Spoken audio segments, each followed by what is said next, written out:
জুলাই অভ্যুত্থানের পর আওয়ামী লীগের রাজনীতিকে এক প্রকার ছুঁড়ে ফেলেছে ছাত্র জনতা। লকডাউন, শাটডাউন ও অবরোধের মতো কার্যক্রম পালন করলেও হালে পানি পায়নি স্বৈরাচারী এই দল।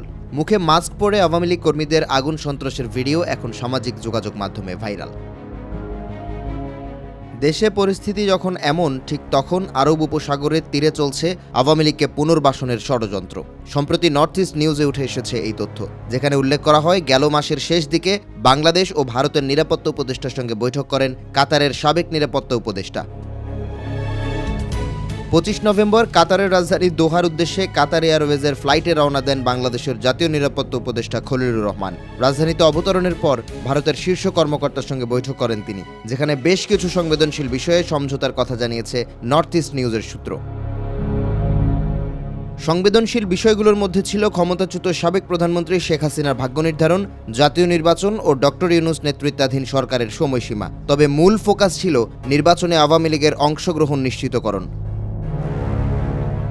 এর মাত্র 6 দিন আগেই কলম্বো সিকিউরিটি কনক্লেভের সাইডলাইনে ভারতের নিরাপত্তা উপদেষ্টা অজিত দোভালের সঙ্গে বৈঠক করেন খলিলুর রহমান। আর সম্প্রতি ঢাকা সফরে অন্তর্ভুক্তিমূলক নির্বাচনের আশা প্রকাশ করেন ভুটানের প্রধানমন্ত্রী। জানা গেছে, বাংলাদেশের অভ্যন্তরীণ ইস্যুর পাশাপাশি প্রাধান্য পেয়েছে রোহিঙ্গা প্রত্যাবাসন প্রসঙ্গ। সূত্র বলছে, এই বৈঠকে দোহায় অবস্থানরত মার্কিন কর্মকর্তারাও উপস্থিত ছিলেন।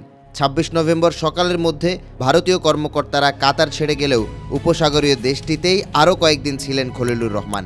বাংলাদেশের গুরুত্বপূর্ণ পদটির দায়িত্ব পাবার পর এটি খলিলুর রহমানের চতুর্থ সফর।